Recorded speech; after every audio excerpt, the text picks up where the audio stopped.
welcome. This is Ashley's Heart Song. This is the place where we get out of the stress and back into our body, our life, and our business. Y'all, when we tap into the song of our heart, that's when we master the stress and we take care of those thoughts that steal our life. Thank you for joining me today for Ashley's Heart Song. We have got a great lineup for you today. Going to have a great conversation around time and around that four-letter word busy. And I cannot wait to introduce you to my very special guest today. But before we get rolling, y'all, we must take our vitality score. So get out your pen and paper and let's take down and see, where are we today in this moment? Where are you on your emotional health, your emotional ability to handle things today, between a 1 and a 10? 1 being emotionally, oh my gosh, you're edgy, major edgy, pretty sharp. Or you're a 10, which you are balanced, you are on point, you just feel really, really good and balanced with your emotions. All right, put down your number. And then we're going to go to the mental vitality today. Where are you? A 1 is going to put you around foggy thinking, stinking thinking. A 10 is going to put you where you are on point, clarity. You are just knocking it out of the park with your ability to get things done today. That's a 10. Put down your number. Then we want to roll into our physical vitality. Physically, where are you today? Are you a 1 where you're on fatigue and you are low on the gas tank and you don't know what you're going to do because you still have the rest of the day to get through and you're about to fall asleep? Or are you a 10 where you have more than enough energy to finish out your day and you just feel strong, real strong, mobile, flexible, all the good stuff? That's a 10. So anywhere in between on that spectrum, just write down your number. And then your spiritual health. Where are you spiritually today? Are you disconnected around that 1, between 1 and 5, disconnected, out of alignment, discombobulated maybe? Or are you in alignment? Are you closer to that 10 where you're aligned? You are connected. You took time today to get connected and one. The audience of 1, we spoke about that once before. We perform, we show up in our life for that audience of 1, not the many. And did you take time to do that today? That would get you closer to that 10. Now add up your score. And the highest score that you can have is a 40. If you are close to a 40, you're doing great. Keep up the good work.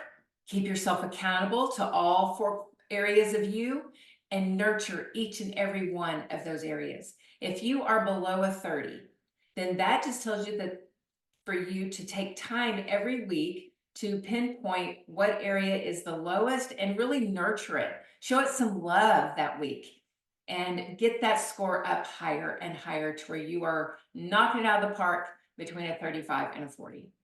All right, y'all. Oh my goodness, I'm so thrilled because we are now moving into our guest for today. And I have with me the beautiful Lissa Figgins. And you will know why it's Lissa in just a moment. She states, busy is not a disordered schedule or to-do list, it is a disordered heart. As a midlife woman and solopreneur, Lissa Figgins, it's Melissa without the M-E because it's not about me. I love that. That's so much fun. She has a lot on her plate. She's a wife, empty nest mom, life coach, podcaster, women's ministry leader, mentor, and friend. At one point, life was too busy and she found herself showing up on the outside, but not fully present. Something had to change because it was affecting every area of her life. That's when God showed her the solution to her busyness was not in her calendar, it was in her heart. As a Christian time management coach, priorities protector, and recovering should-do list girl, she's the founder of Redeem Her Time Coaching and the host of Redeem Her Time podcast. Lissa's mission is to inspire and equip busy Christian women solopreneurs to go from random busyness to faithful fruitfulness in midlife and in life. She loves reading, running, healthy living and mentoring, hiking, organizing, leading and exploring, learning and teaching, and lots of Jesus. Lots of Jesus. Super dark chocolate and real conversations over a good cup of pour over coffee. More than anything, Lissa loves helping busy women hear God say, "You have time." Oh my goodness. Come on up. Let's see, where do I do? Here we go. Come on up with me, Lissa. Hey, Ashley, it's so fun to be here. Thank you for inviting me to be part of your show today. Oh my gosh, it is so wonderful to have you here. And I just feel a kindred spirit with you, because that BUSY word Right? that I cut out of my language probably more than 20 years ago. And my life has completely changed since I dropped that word from my vocabulary and from my state of operation. Things totally change. And so having you on here, I just feel like we are going to have the most fun conversation that is going to bless and benefit so many people. So thank you for being here with me. You are welcome. You are welcome. So Lissa, tell us, why did you even get started in this? Well, great question. And as I was doing my vitality score, as you're walking us through that, I was thinking back to the old Lissa who wasn't paying attention to any of these areas, who was just literally going from one demand or distraction to the next, right? Who was multitasking to try to fit everything in, was juggling all these different roles and responsibilities, and who honestly, like, literally fell into bed every night going, what did I get done?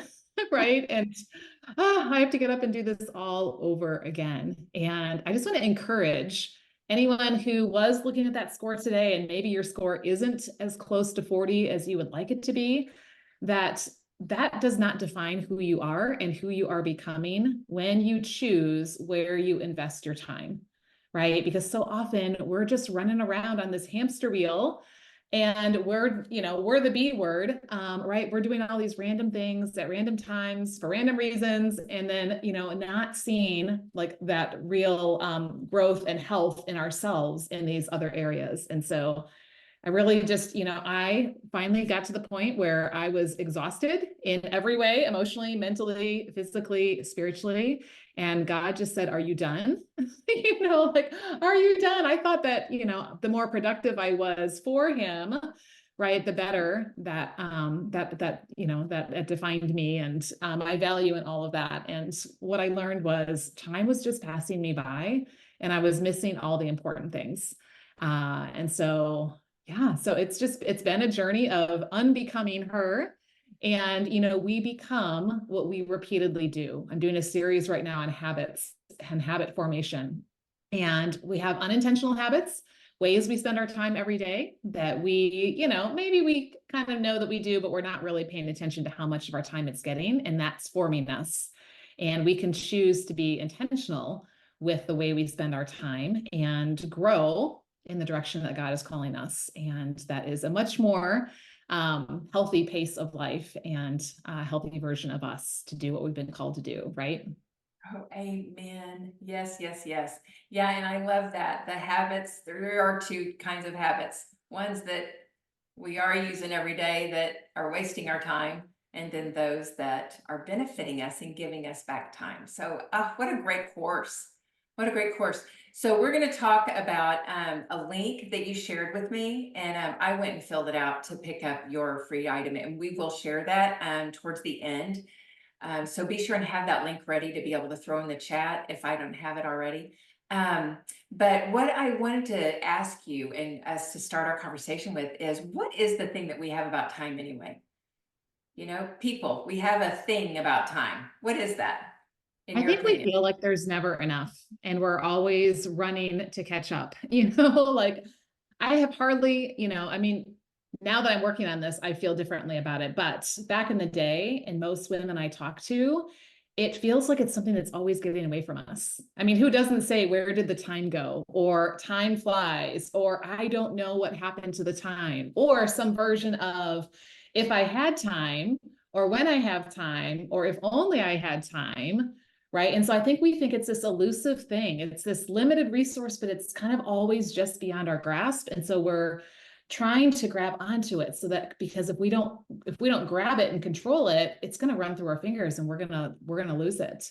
And so I think that keeps us on this hamster wheel, because we're always trying to catch up, right? How many of us feel like we're always behind in some way, shape, or form, right? There's something we didn't do or didn't finish. How often do we get to the end of our to-do list, right? Or the plans that we had for the day, and then we feel like we're not enough, and that we're not doing enough.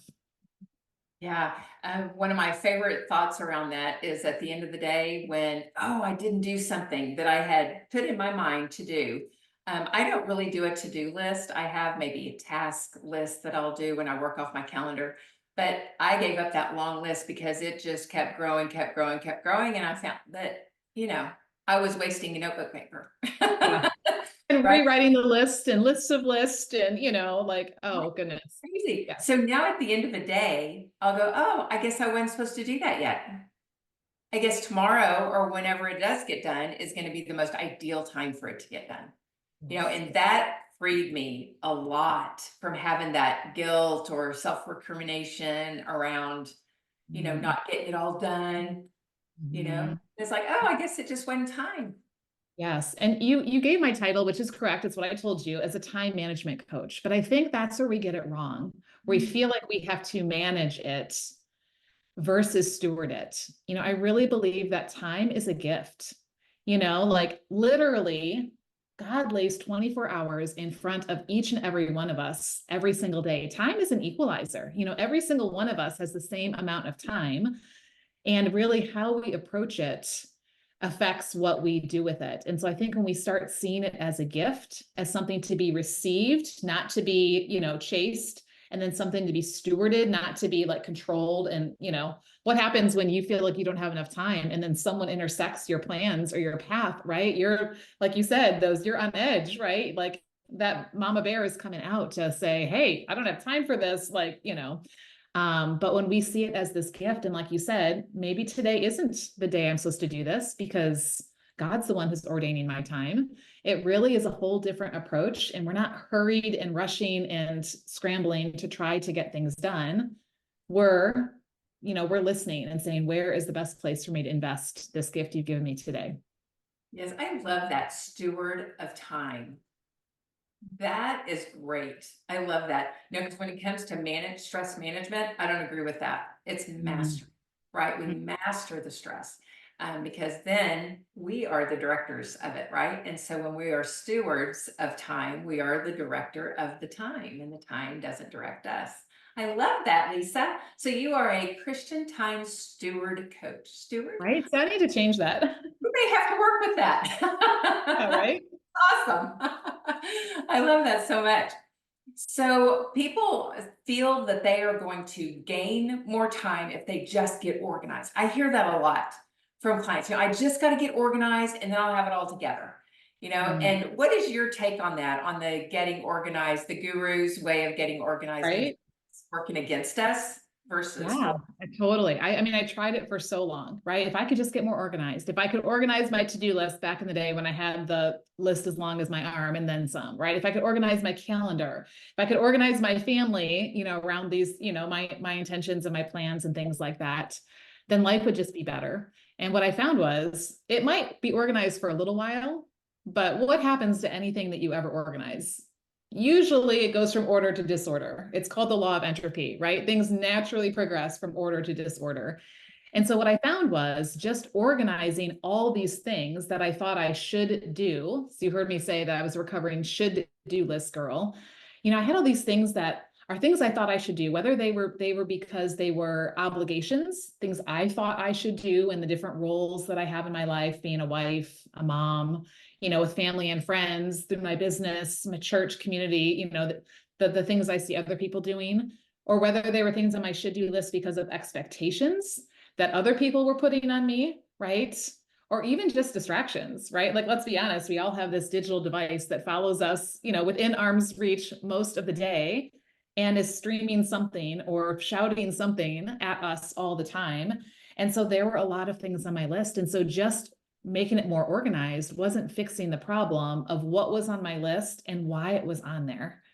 Right? Like if you want to say, for example, clean out your closet, this is a great time of transition of seasons. So a lot of people are going through, right? And they're kind of pulling the colder weather stuff and pulling out the warmer weather stuff. You could just, throw everything, back in there like you had it. But if there are clothes in there that don't fit you, that don't look great on you, that don't, that just don't go with anything and that type of thing, it's just taking up space. And so really just organizing it isn't gonna, help with your clutter problem in your closet. It's removing the excess, getting rid of the things that don't matter. So there's space for what does. And so I think the same principle is true with our time and the things that we're filling it with. When we just keep letting all these outside voices pile on the should do's, including the voice in our own head that says, I should do this, I should do this, I should do this, right? It becomes a lot of clutter. And then it fills up our time. And the only way to fit it in is to multitask or to make the list or to stay up late and get up early and, push things to the limits. But then how present are you? Like, yes, you may be checking boxes. Let's be honest, you're probably pushing things off because you didn't have time for it, not checking the box, right? But you're not really present to the people and things that you say matter most when you let all the clutter come in and fill up that space. And so I think if we really want to get down to it, we have to say, what is it that matters most? And then remove the excess, like permission to let go of those things that we may see other business owners doing. We may see other wives or moms or sisters or friends doing, but if this is not what God has called you to in this season, it doesn't have to be in your on that list, right? And we start clearing that out, and now it's so much easier to take care of that closet that you have cleared out of all the excess when you just have, right? I love the concept of a capsule wardrobe, right? I just have the items I need, and I walk in there and it's spacious and everything mixes and matches and goes, and I don't feel stressed, right? And there's room. I can find the things I need, right? And I think the same thing happens when it comes to our time as well. What is it that's cluttering it up? And don't just make it look pretty, like let's get rid of the excess so that what truly matters has the space to grow and to get what it needs. Yes. Yeah, I feel like this time in the closet, they really go good together, because in the closet, if you go in your closet and it's not that capsule wardrobe and it's like, okay, what am I going to wear? And you're trying on thing after thing, that is a time waster, but it's also a self-confidence decreaser, so to speak, Yes. right? So we lose on both ends. And when we're, I just cleaned out my closet yesterday too, Lisa. This is so much fun. Look at that. I walked in this morning and went, ah. Now, I don't have a capsule wardrobe though. I am going to have to think about that. That sounds really fun. Maybe 10 items only, 20 items only, and that's it. I think I could wrap my brain around that one. There's freedom in that, and you can do the same thing with your schedule too, because I Yeah. think so often we cram so many things in and, and we're trying to play Jenga, to make it all fit in there. And, what if you just said, you know what, right now in this season, these are the main, 10, 15, whatever things that matter. And I'm making space for that.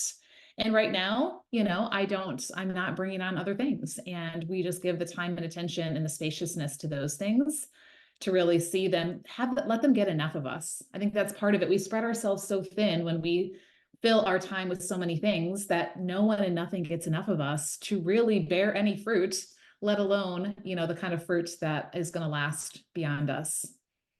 So true, so true, so true. Yeah, and those that mismanage their time have a reduction in how they feel about themselves, right? So there's a self-love quotient to mastering your time and being a good steward of your time.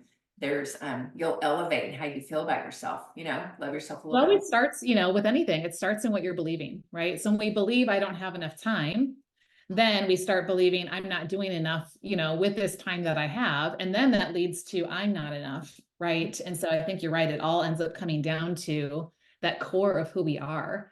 And yet, God says, I give you everything you need for life and godliness. He promises that he will give us all things at all times so that having all we need, we can abound in every good work to do everything that he has called us to do. And, when we trust him that what he's given us is enough, and then we are stewards of it instead of managers of it, it's amazing how we start shifting that belief around, yes, I'm not enough, but he's enough. You don't have to, I'm not doing enough, but I don't have to do it all, right? I don't feel like I have enough time, but guess what? I do. I have 24 hours. Now I can really start shifting what I'm doing with it because I'm approaching it in a different way. Yes, yes. And so let's move into that filling your cup. You have a concept around you can't fill an empty cup, right? And Yeah. yeah, share with me what you mean by that. Sure. Well, I mean, I think we all know the concept, and we've probably all said it ourselves as well, right? Like you can't pour from an empty cup. And yet, what do? We get up. Most people, I just read the statistic the other day, 78% of people are checking their phone before they even get out of bed. So the first thing they're doing is giving something away to someone or something else that probably isn't going to matter, in a day or two, let alone an hour or two, right? Right. And often we just start pouring out from the moment we get up, whether it's to answer something on that phone or whether it's to take care of a task in our home or in our business or, doing something for, someone who has a need or things like that. And then I think, like we get to this point and we wonder why these scores are low. Why am I physically drained? Why am I emotionally and mentally and spiritually down on, running on fumes? Because we have to take time to fill up first. And it's so often what I find is as women, especially as Christians, we think we've been told or we think that this is a selfish thing, right? That I don't have time for me, but I shouldn't be thinking about me right now because I've got all these, people to serve, especially when we have families at home or spouses or ministries or businesses and things like that. And yet, what I found is when my batteries are low, when my cup is empty, if I want to fill your cup, if I want to pour out into you, I don't have very much to give.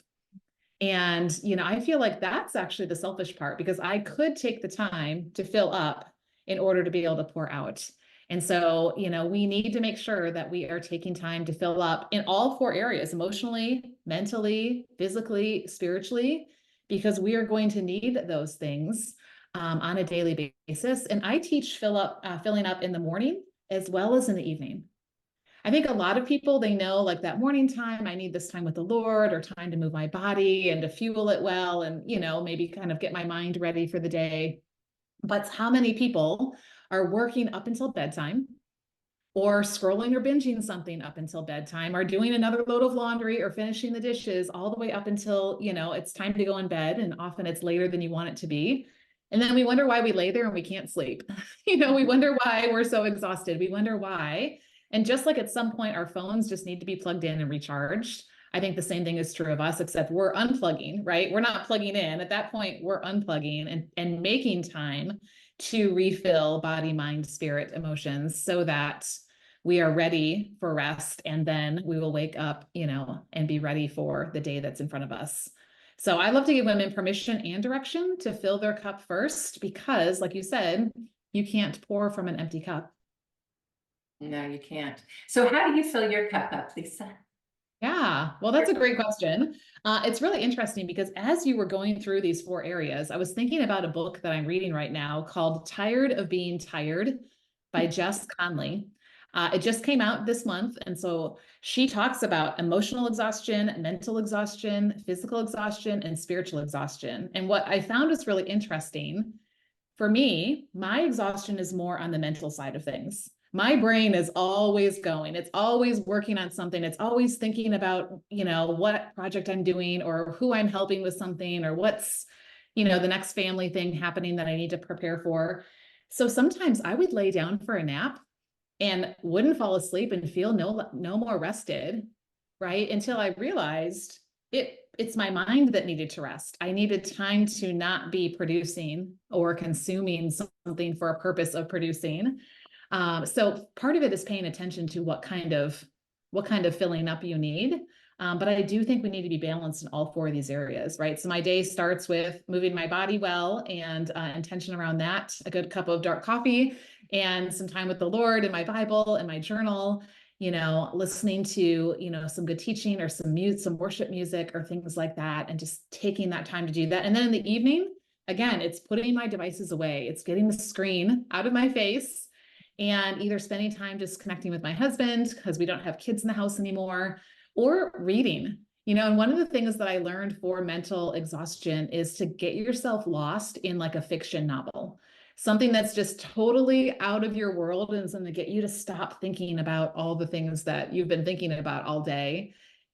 Or for me, going for a walk, that's my other thing that just gets me out and about, not only physically, but also just kind of helps my brain to, let go of what I've been working on and, and just find some rest in that.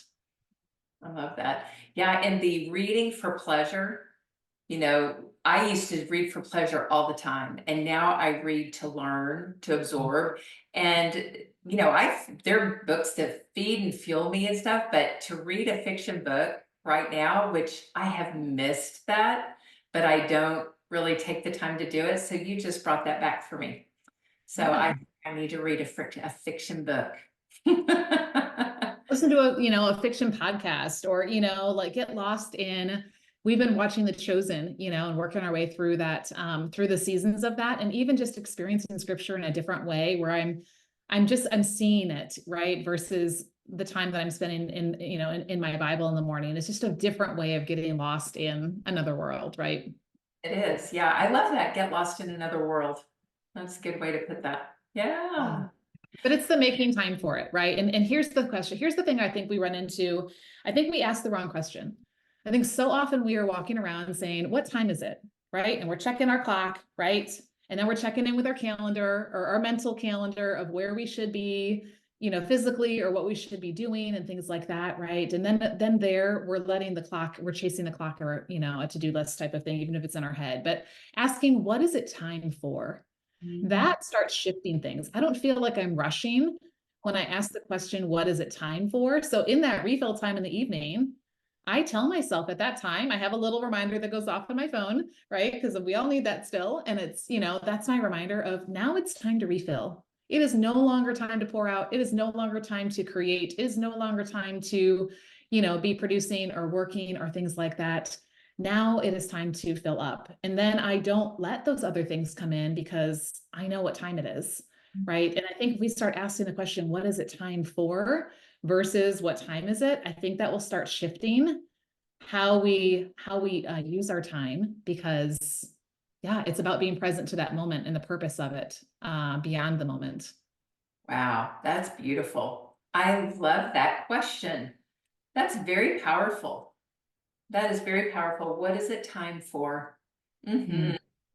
Yeah, that does bring a whole new slant to it instead of the, that we Because usually. I'm thinking back to the day, what time is it? Oh my goodness. And then you're trying to like cook dinner and help someone with something and answer a question and text your client, and nothing gets done well, right?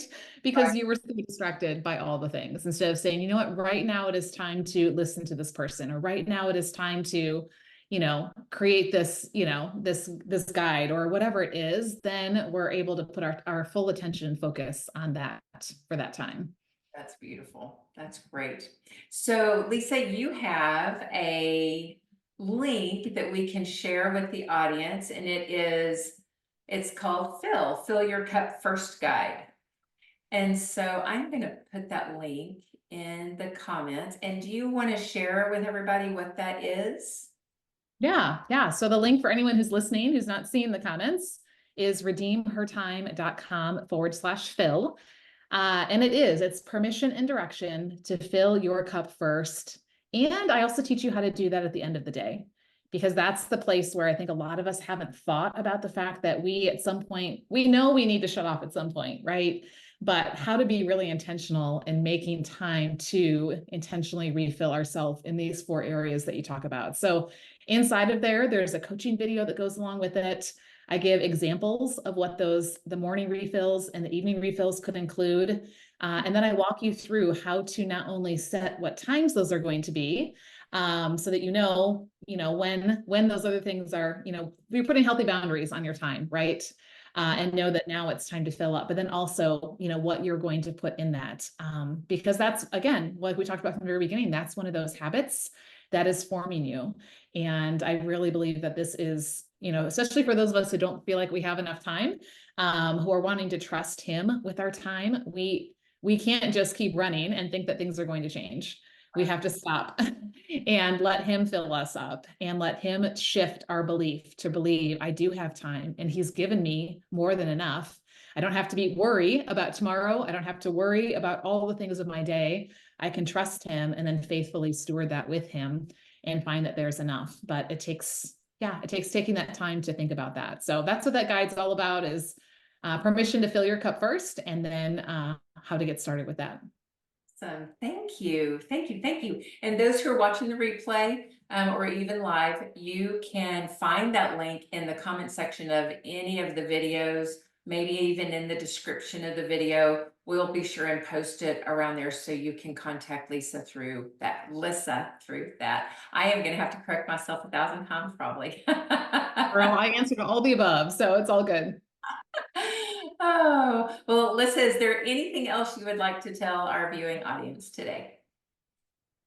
Anything you want to leave on? Yeah, I think what I would say, right, is catch your thoughts around your time, right? Pay attention to what you are saying about it. When you get to the end of the day and you're sitting down, plopping yourself on the couch, or finally laying down to bed, or sitting down to dinner with your spouse, what are you saying about your time? Because it's a reflection of what our heart is believing, right?